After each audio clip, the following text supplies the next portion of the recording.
Hey everyone, so I'm sure you've heard about the brutal murder of George Floyd recently and the variety of riots that have ensued in Minneapolis since then. And I really just kind of fundamentally disagree with violent riots and violent protests. I just don't think that that's the answer. When injustice happens, I don't think that you want to meet violence with violence. That's just kind of like my general rule of thumb. And so, because of that, I do think that it's important that we look to actual, tangible policy solutions where, like, how do we stop what has happened, like what happened with George Floyd? How do we stop that from happening in the future? And so I recently saw this shared, and I wanted to share it with you guys. So Campaign Zero is kind of an organization that's designed to like ending police brutality, and they have this list of 10 policy goals that they feel will really help with this issue. And I wanted to share it with you guys because I think that it's spot on, and this is what we should be looking for.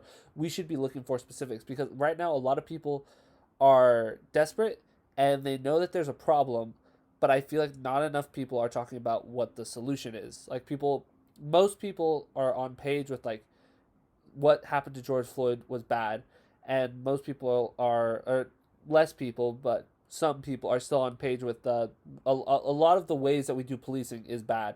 But I really see very little people talking about what we should be doing to fix this.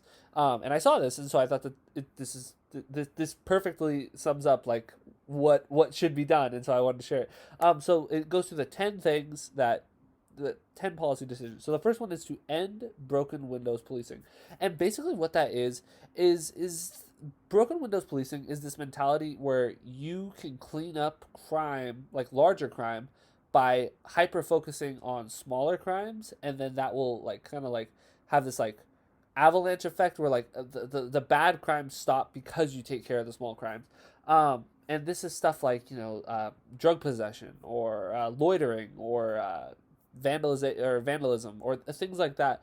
The police crack down on crime like that, and they hyper focus on that, and then with the hope that it will end, you know, later crimes like more serious crimes. And the problem with this is that when you increase these police interactions, there is oftentimes higher rates of death. If you click on this link, so all of these 10 steps, if you go to this website, and I'll link it in the description box, you can click on these and they'll give like further information and statistics. But for this one, it said, I believe it was 2014, 287 individuals were killed by police on what would be classified as like minor crimes. And these are interactions such as drug possession or, like I said, loitering, all these things. And these people were killed in interactions that really shouldn't have happened. Especially when things like, one of the things that this list does not have that I think it really should have is end the drug war, end the war on drugs. That is so crucial. But that's beside the point. But anyway, so ending the crackdown on these minor crimes. Second is community oversight. So a huge problem is that there are a lot of times where the officer that killed George Floyd is a perfect example. There were many complaints that had been made against him. Many instances that he had done prior where it should have been classified as police brutality, and he should have been disciplined and probably let go. Like that really, he should have been fired, and arguably charged with a crime. But instead, the complaints kind of went nowhere, and he was not charged with anything, and he was left in the force, and now he's killed someone. And that's a problem. There is the oversight within these police departments is not great. Like, cause you have people who are like friends with each other who are in charge of like disciplining each other, and there's just so many conflicts of interest there. And so what this campaign zero is advocating for is community oversight, where the community has a larger role in kind of like overseeing. There's more accountability to the community with within the police department, and I think that that's a really good idea. If you guys want specifics, definitely check this website out and see like what they're specifically advocating for. So number three is limit use of force. This is a pretty no brainer. I mean, this is something that other countries are really excelling at, and they have so fewer deaths as a result of police interactions with people. It just shows that it is possible. Places like England, most of Europe, really, they've just are, even in Asia and stuff, like in Japan, they have done a lot better job at like they're better at de-escalating. They're better at just not having these like horrible things, like so in the instance of George Floyd, I mean, the guy was literally kneeling on his neck for no reason. Like, the guy, it wasn't even a violent crime that he was being charged with. um you have the officer who felt the need to just pin him down on the ground and kneel on his neck, and then it's just a horrible. It's all caught on video. If you guys haven't seen it, and you want to see what happened, definitely take a look. It is really hard to watch, if you ask me, but it is an important video. Um, and the guy's like literally saying that he can't breathe, and just like force doesn't need to be used in that instance. It wasn't even a violent crime. There's video. The guy wasn't even resisting arrest. Like they said, you can see the video. Like he wasn't doing anything. And so it's just so unnecessary. And police officers should not be doing this. Next is independently investigate and prosecute. This is so important. This gets into kind of what I was talking about, where these police officers, they just don't do a good job of keeping each other in check. And that conflict of interest is, I mean, that makes sense. That makes perfect sense that would be a problem. And there's a lot of people calling for the officer that killed George Floyd for it to be an independent or a special prosecutor brought in against him. And this is also super important. I'll bring this up now. Is that it's really important that with this officer, that they don't overcharge him. That they don't charge him with what they really shouldn't do is they shouldn't charge him with attempted murder. Because that's really hard to prove in court. This is what happened with the Rodney King trial. Is they charged him with attempted murder, and if you guys don't know, Rodney King is the video is way back. I believe it was in the 90s, and these police officers just beating this like guy. This guy's like on the ground, and they're just like beating him with batons. And the officers got off, and the reason they got off is because they charged him with murder. And it's just as unfortunate as it is. It's just really hard to get police officers found guilty of a crime, even if it's so obvious that they committed a crime. And so a lot of times, one of the ways that they'll kind of get around it is they will charge the officers with something that they know is almost impossible to prove. So in that instance, they charged the officers with attempted murder. And that's like really hard to prove, even with the video, that they were trying to kill him specifically. Even though like easily assault, that's an easy charge. But they didn't charge him with that, and so the officers got off free because of that, and then tons of riots ensued. I could totally see that happening with this. Is if there's not like a special prosecutor, they charge him with attempted murder, or just murder in general, and they he gets off because it's harder to prove. The charge should be manslaughter. I think that they could pretty easily prove that his actions led to the death of George Floyd. I think that would be really, really easy to prove. And so that is what we should be looking for. But if we have to pay attention to stuff like that, because it's a way to make it look like, because they'll even spin it like, the prosecutor's going hard, they're going for the murder charge, and it's like, that's a lot harder to get to stick, and that's a trick that they use. And so number 5 is community representation. This one's super simple.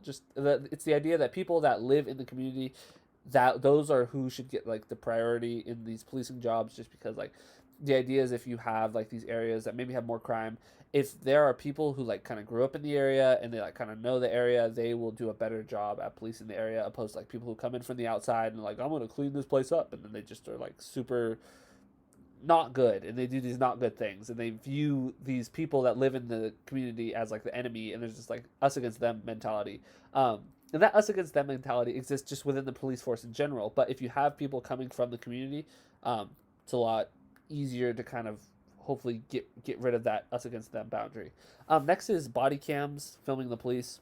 This is super important. All police officers have to wear body cameras at all times. There should be none of this like garbage where like, my body camera wasn't working, and someone's dead now, or like the ridiculous cases like this, like where people this literally happens, like these things like, the camera was off, or like, the camera wasn't working. No excuses for stuff like that. There should be body cameras. All police officers should be wearing body cameras at all times. Next is training.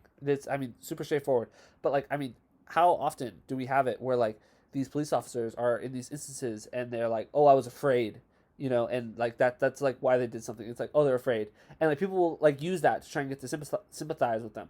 And like I get it if you're afraid, but like maybe you shouldn't be a police officer then. Like I'm just sorry, but like if you are in a position where like you just killed someone, and like if you're afraid, like there was that person, there was like that guy, and he was like driving like with his family, and like he was just in the car, and like the police like the cop like asked him to grab like his like registration or something, and the cop thought he was reaching for a gun and just shot and killed him, and the guy wasn't even reaching for a gun. And it's just like that's you shouldn't be a police officer if you're like jumpy like that. Like you just shouldn't be.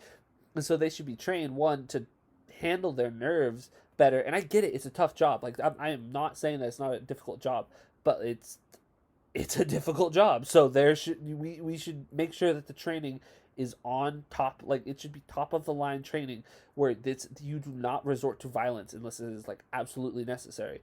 You don't just aren't just like trigger happy. You don't like there's the case of the one guy. The guy was like running away. I wish I knew the name of the guy, but the guy was running away. I'm sorry for not knowing the names of the people in these cases, guys.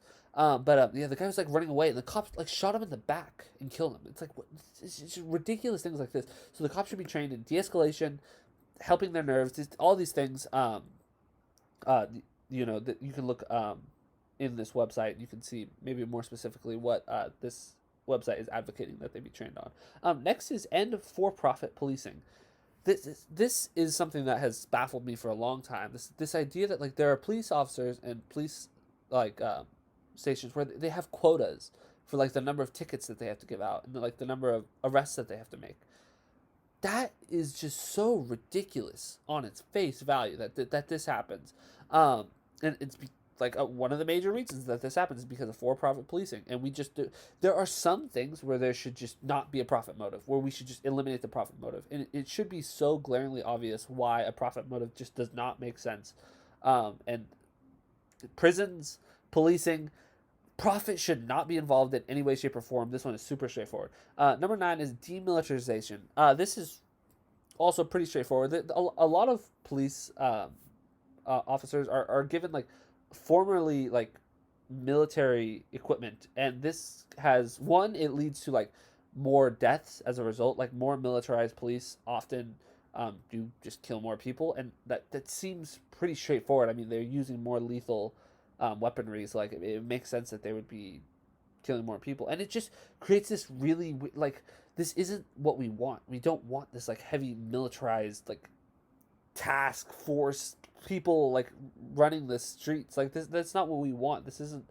We want these like I mean, like I know that in like I talk about Europe all the time, but like I know that in like Denmark, like the police officers, they're like friendly with the community. They're like happy, they're like the people are happy to see the police officers. It's not like this weird mentality that we have here because there's this. The police have become so much different than what they should be. And then the final thing is fair police union contracts. And so what this has to do is the police union, they are very powerful and they have been able to lobby for some a lot of very lenient things for themselves, things such as like them like how regulations regarding like how misconduct like reports are handled where just they just aren't handled appropriately at all. Like there are people who will file complaints and whatnot and they just don't get they don't go anywhere.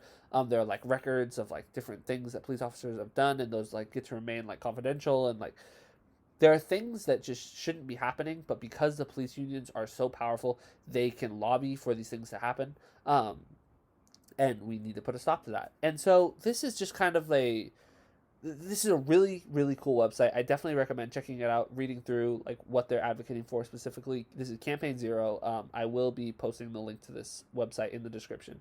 But it's just super important that when we are talking about these like big problems like police brutality, we're also talking about like what are the answers, like what do we want to see done, because it's not enough to just identify the problem. We need to talk about solutions. And are these all the solutions? Is this an exhaustive list? Of course not. Maybe do you disagree with like one or two of these things? Sure. Are some of these things maybe up for negotiation slightly? Maybe. But I do think that these 10 steps, we should have a pretty hard line that these things need to happen in some form, because I mean, not gonna lie, all of these seem pretty common sense. And if you guys have disagreements with any of these 10 things, please leave a comment down below. If you have any things that you think that should be on this list that aren't on this list, also leave a comment down below. But just any disagreements in general, please comment. I really hope you guys enjoyed this video and found it informative. And stay safe. If you're thinking about doing an act of violence in response to this, what happened, I really don't think that that's the answer.